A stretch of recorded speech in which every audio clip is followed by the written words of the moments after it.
পুলিশি পাহারায় প্যারোলে মুক্তি পেয়ে স্বামীর জানাজায় এসেছেন আওয়ামী লীগের নেত্রী ও সাবেক শিক্ষামন্ত্রী দীপু মনি। যেমনটি দেখানোর চেষ্টা করছি, ঠিক গুলশানের যেই কেন্দ্রীয় আজাদ মসজিদ রয়েছে, আজাদ মসজিদ প্রাঙ্গণে তার যেই পিজার ভ্যানটি রয়েছে সেটি কিন্তু নিয়ে আসা হয়েছে।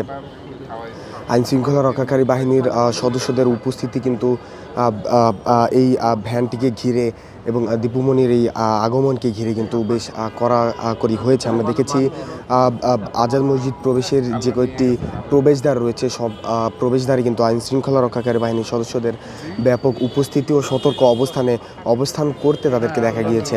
বলে রাখতে চাই, কিছুক্ষণ আগেই তৌফিক নেওয়াজ দীপু মনির যেই স্বামী, তাকে কিন্তু তার যেই মরদেহ সেটি কিন্তু নিয়ে আসা হয়েছে এই গুলশান কেন্দ্রীয় যে আজাদ মসজিদ রয়েছে, আজাদ মসজিদ প্রাঙ্গণে।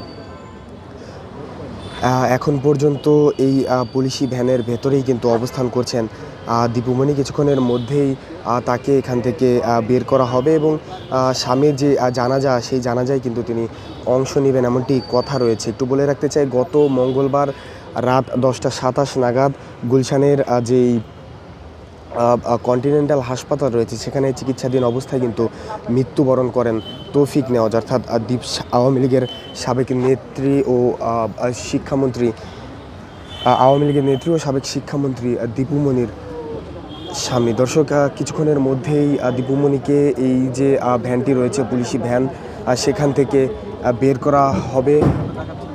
সেই দৃশ্যই আপনাদেরকে দেখানোর চেষ্টা করছি।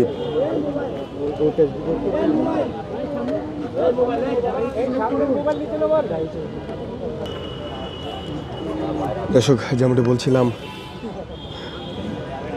আওয়ামী লীগের নেত্রী ও সাবেক শিক্ষামন্ত্রী দীপু মনি, তার স্বামীর জানাজায় কিন্তু গুলশানের যেই কেন্দ্রীয় আজাদ মসজিদ রয়েছে, সেখানে পুলিশি প্রোটোকলে কিন্তু এসে উপস্থিত হয়েছেন। কিছুক্ষণ আগেই তাকে বহনকারী যে ভ্যান রয়েছে সেটি কিন্তু এখানে আসে এবং তার কিছু পূর্বেই তার স্বামীর যে মরদেহ, তৌফিক নেওয়াজ, তার যে মরদেহ সেটি কিন্তু আজাদ মসজিদ প্রাঙ্গণে নিয়ে আসা হয়।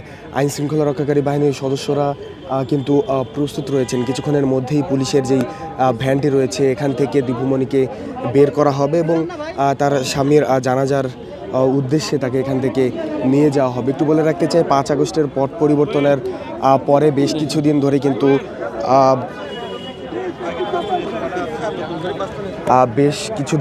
কারাবন্দী অবস্থায় ছিলেন দীপু মনি এবং তার স্বামীর মৃত্যুর পর প্যারোলে 12 ঘন্টার জন্য কিন্তু তিনি মুক্তি পেয়েছেন এবং মুক্তি পেয়ে সকালে তার যে ধানমন্ডির যেই বাসস্থান রয়েছে সেখানে গিয়েছিলেন তার স্বামীকে দেখার উদ্দেশ্যে।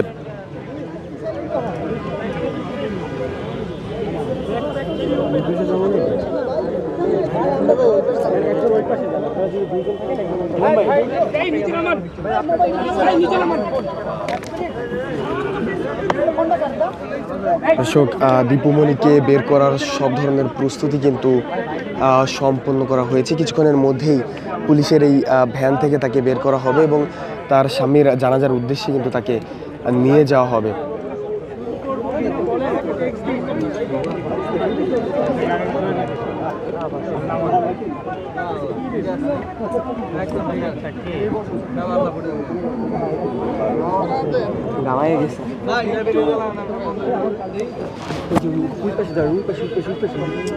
আরে আপনি যান না, আপনার সমস্যা থাকে।